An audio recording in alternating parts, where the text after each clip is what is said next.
There is a truth most people only realize when they are far too exhausted to continue.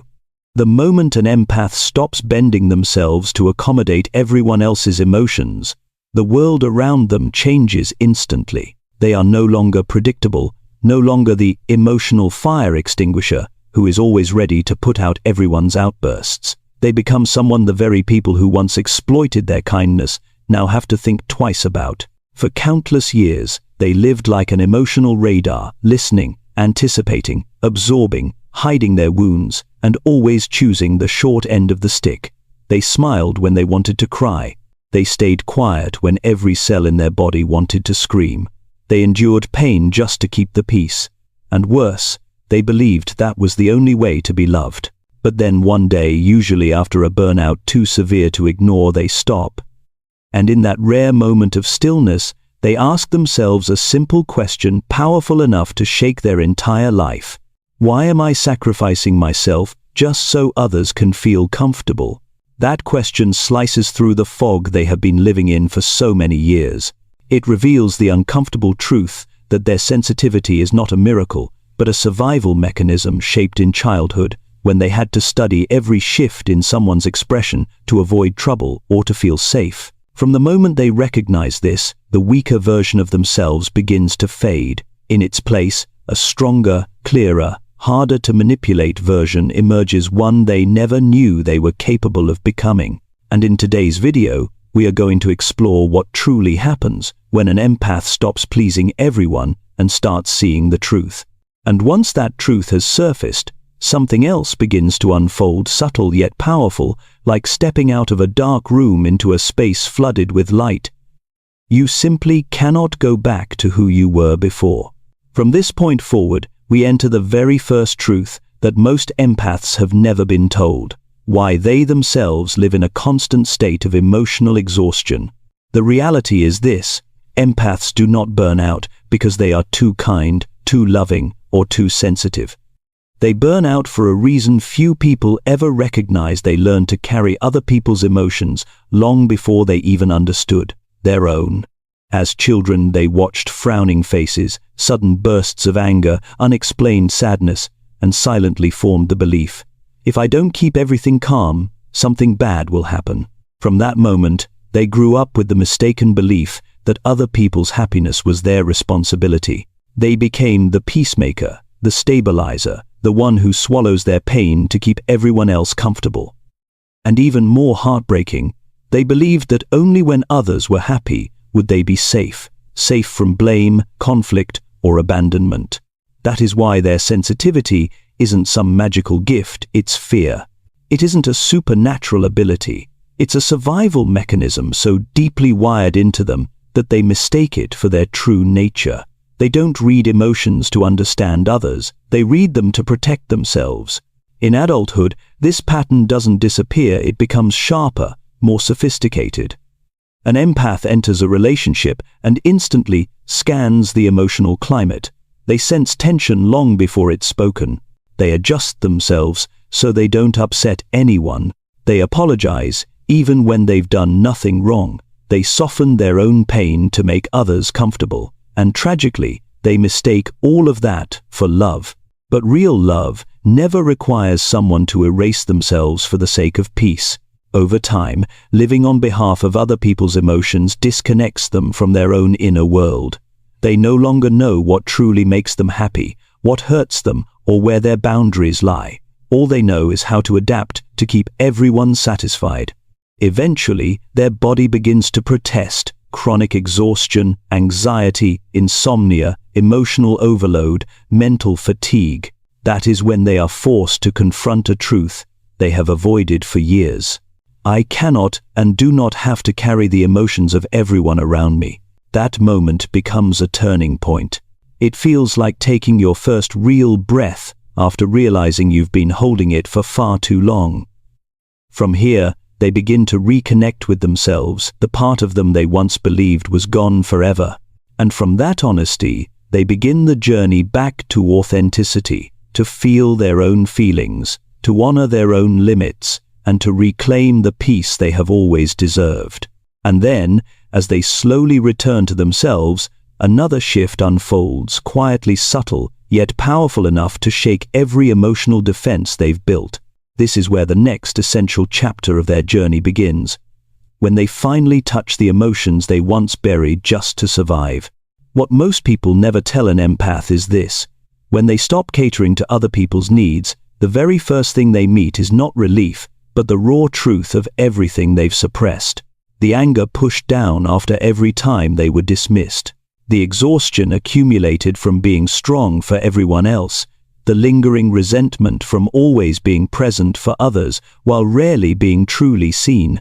And more painful than all, the sense of being used that they buried just to keep peace. These emotions are not negative. They are evidence of how much they've carried, how long they've endured, and how silently they've been hurting.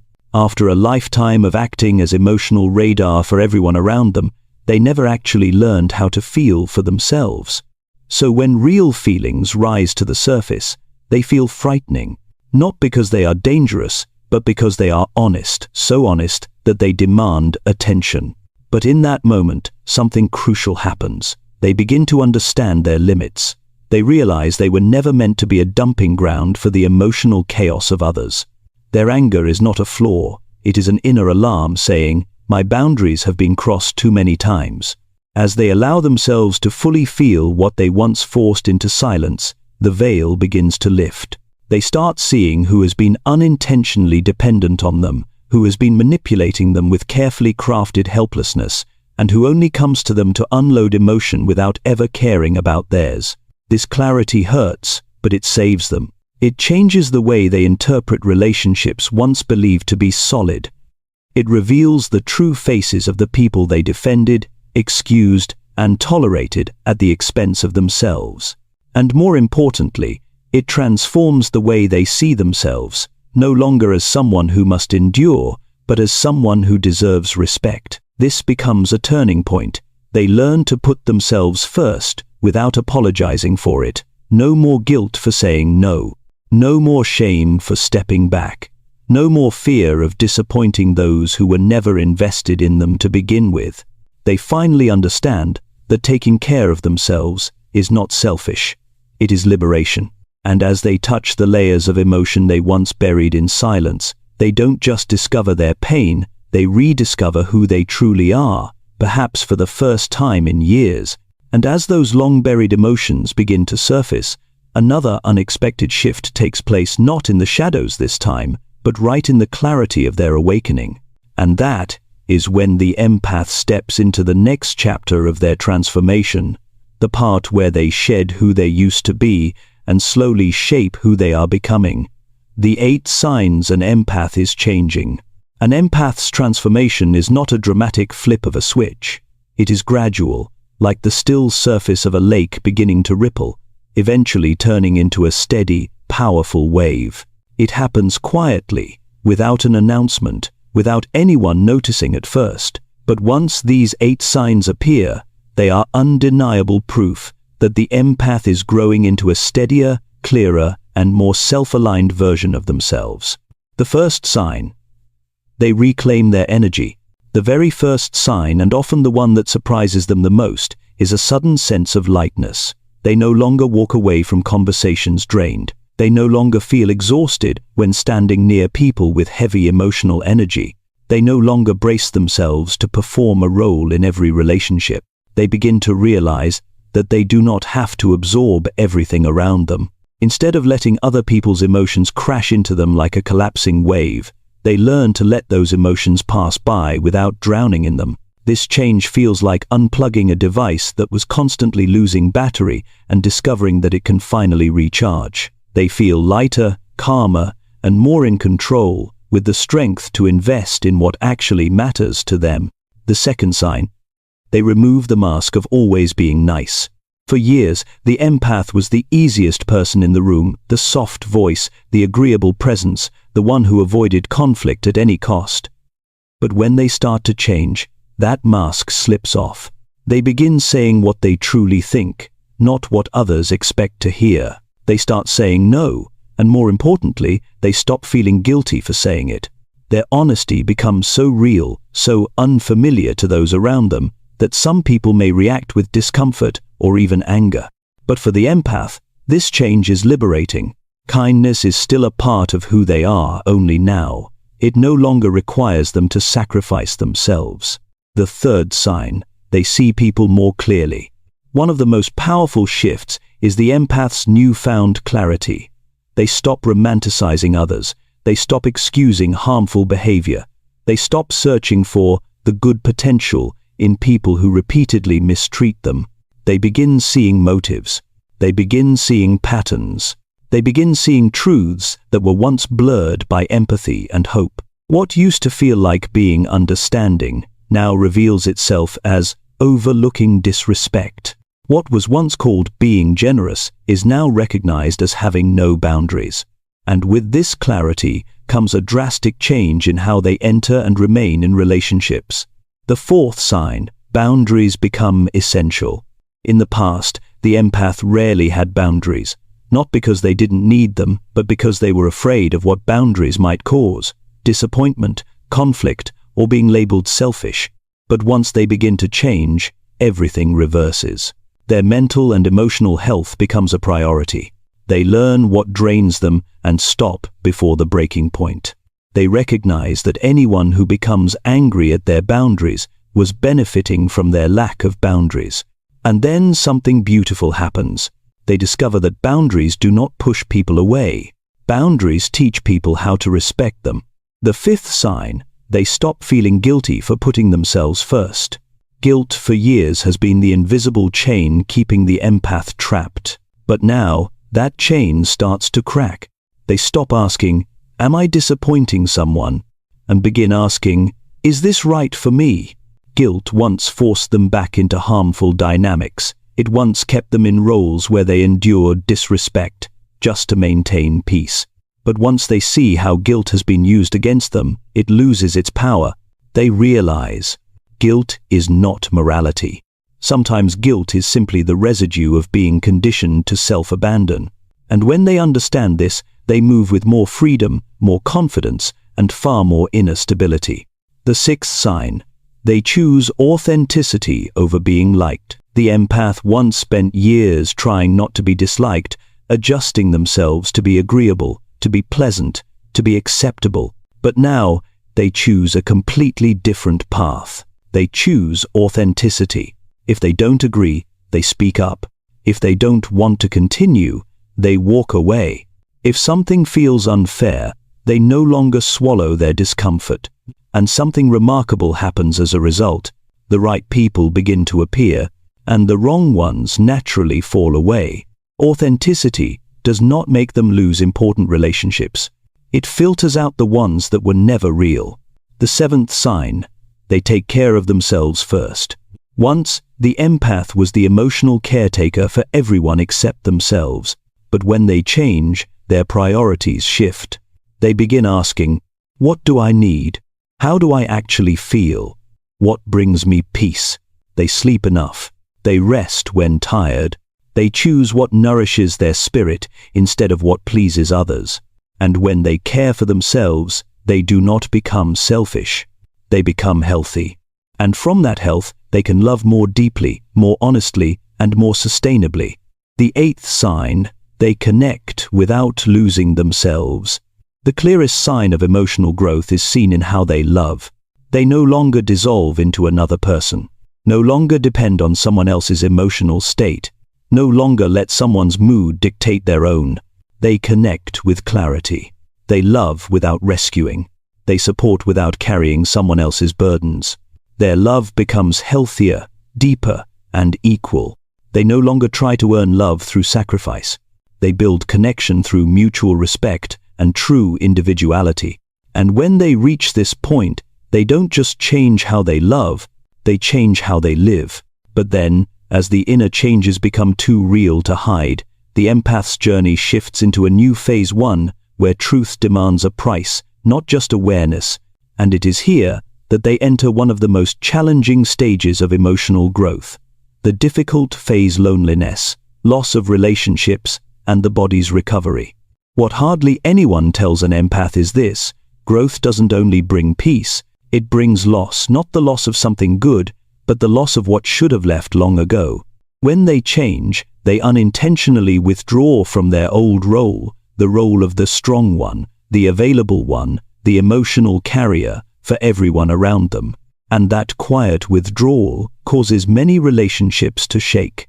Those who depended on their endless patience start to react. Those who benefited from their silence begin to pull away. Those who preferred the old, compliant version of them feel threatened. Some people leave without explanation. Some feel betrayed. Some try to drag them back into their old patterns through guilt, criticism, or nostalgia. But the deepest pain is not the leaving. The deepest pain is realizing that many relationships expired long ago, yet they stayed because the empath was too afraid of loneliness to admit it. The empath steps into this empty space with a heart both lighter and heavier. Lighter because they no longer carry other people's emotional burdens. Heavier because no one warned them that loving themselves would mean losing those who only loved their compliance. Loneliness becomes familiar. Conversations fade. Phones stop ringing. Behaviors once mistaken for care now reveal dependency. And in that silence, clarity arrives. Many older connections existed not because of mutual care, but because the empath endured more than they should. When that endurance disappears, unhealthy relationships collapse on their own, like loose threads finally snapping. Then, something powerful happens. Their body begins to recover. Without constantly scanning for emotional shifts in others, their nervous system relaxes, perhaps for the first time in years. They sleep better. They breathe deeper. The lingering aches soften. The tension they carried like armor begins to dissolve. Their body understands freedom before their mind does. And from that restoration, they finally see a truth they once avoided. They were never weak, they were simply exhausted from surviving environments that drained them. The loneliness of this phase is not a sign of failure. It is the sign of shedding relationships that required them to abandon themselves. And although this stage may feel disorienting, it is the gateway to a stronger, wiser, and calmer version of themselves. The version they lost for years while trying to please the world. And when the dust settles after the losses, the empath realizes something profound. Emptiness is not an ending. It is the ground upon which a new self can finally be built. This marks the beginning of a rebirth, a period where every decision is no longer shaped by fear, obligation, or emotional survival. It is the stage where they truly begin rebuilding their life from a place of agency.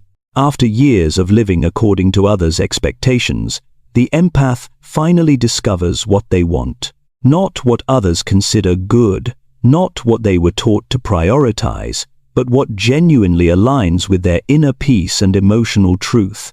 They start making decisions not to please anyone, but to protect their own stability. Every yes becomes intentional. Every no becomes liberating.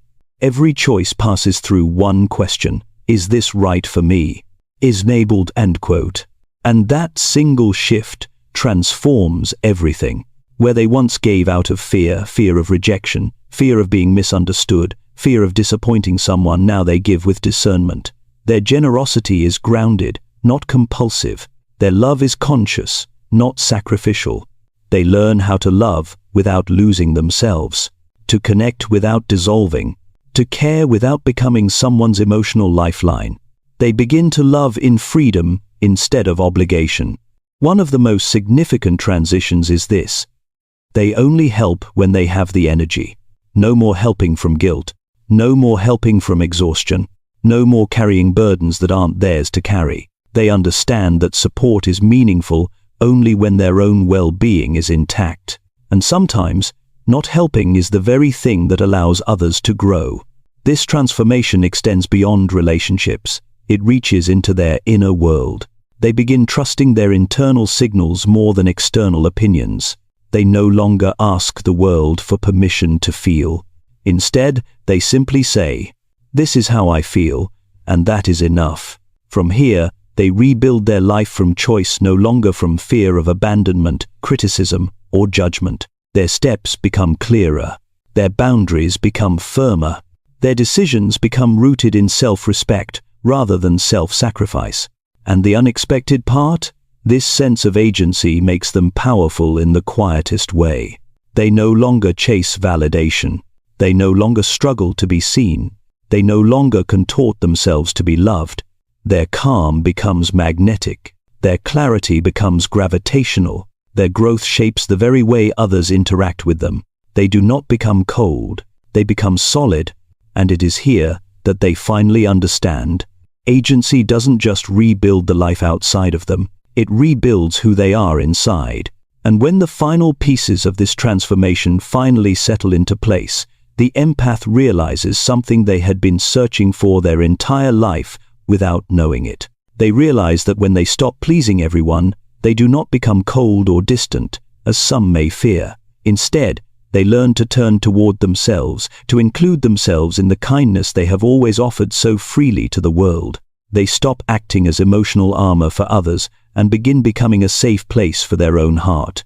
They understand that sensitivity is not a burden, but a strength, a depth of perception that lets them see through the noise, a finely tuned intuition that helps them recognize truth from illusion, a gift they once questioned, now embraced with gratitude. They realize that boundaries are not rejection, but affirmation. I matter too, will say. And as they place themselves at the center of their own life, they uncover a deeper truth. They do not need to carry the world's pain to prove their worthiness. Their value does not come from how much they endure, but from how authentically they live. When an empath finally stands up for themselves, the world around them shifts, not because they become forceful, but because they become clear, and that clarity sends out a quiet ripple. Others look at them and realize they can do the same. They too can pause. They too can say no. They too can choose themselves. And that is the most powerful, silent transformation an empath can ever experience. Not rebellion, not resistance, but a return to their true self, their true limits, their true inner strength. Because in the end, an empath's awakening is never just a personal journey. It is a reminder to all of us that when you stop being afraid of who you are, you become a light for those still searching for their way.